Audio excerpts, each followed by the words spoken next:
Selamat pagi Bu, perkenalkan nama saya Juan Rafael dengan NIM 2174 2012 72. Saya dari kelas M. Saya ingin menjelaskan apa sih pengertian dan hubungan antara manusia, masyarakat, dan hukum. Yang kedua, saya ingin menjelaskan tentang subjek hukum dan objek hukum. Saya akan menjelaskan yang pertama. Manusia adalah individu atau bisa sekelompok individu yang tidak dapat hidup sendiri atau makhluk sosial. Yang kedua, masyarakat. Masyarakat adalah sekelompok atau kumpulan individu yang saling hidup bersama dan memiliki kepentingan bersama dan tujuan bersama menjadi satu kesatuan. Jadi individu tidak dapat hidup tanpa bermasyarakat atau berkelompok. Selanjutnya adalah hukum. Hukum adalah aturan-aturan yang dibuat oleh pihak berwenang yang bersifat aturan atau hukuman, baik tertulis maupun tidak tertulis. Hukum bersifat memaksa, dan apabila dilanggar terdapat saksi bagi yang melanggarnya.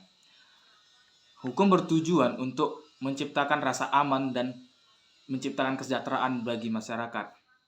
Jadi hukum bertujuan untuk mencegah adanya perpecahan atau kesalahpahaman antar masyarakat. Jadi manusia tidak dapat hidup tanpa manusia lain atau makhluk sosial. Jadi manusia dapat hidup dengan bermasyarakat. Dan masyarakat tidak bisa dikatakan masyarakat tanpa adanya individu-individu tersebut. Selanjutnya masyarakat itu membutuhkan hukum untuk mencegah adanya perpecahan antara masyarakat satu dan masyarakat yang lainnya. Dan hukum tidak akan ada tanpa adanya masyarakat dan manusia tersebut. Jadi hukum ini bertujuan untuk mensejahterakan masyarakat. Dan masyarakat atau manusia harus menyetujui dan menuruti aturan hukum tersebut. Karena apabila dilanggar akan terkena sanksi dari hukum tersebut. Selanjutnya adalah subjek hukum.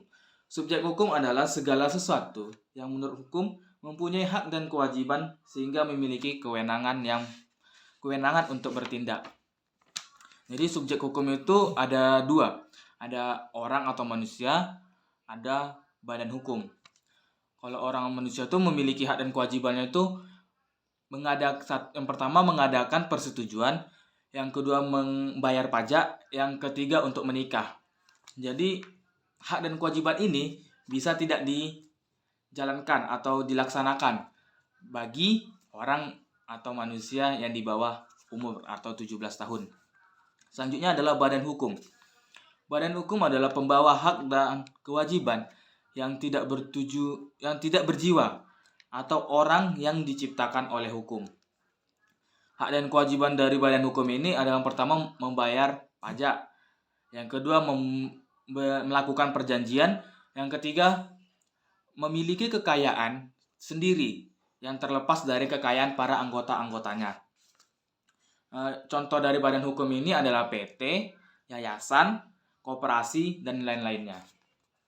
Selanjutnya adalah objek hukum. Objek hukum adalah segala sesuatu yang berguna bagi subjek hukum yang dapat menjadi objek hukum, yang menjadi objek suatu perhubungan hukum atau objek hak milik. Syarat dari objek hukum ini itu pertama adalah benda. Benda itu harus dikuasai oleh individu atau oleh manusia itu sendiri. Yang kedua, dianggap oleh hukum sebagai suatu kebulatan atau keseluruhan.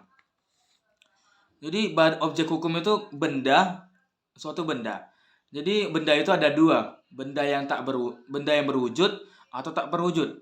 Benda berwujud itu adalah benda yang dapat kita raba, seperti kayak bunga, seperti handphone, laptop, dan lain sebagainya.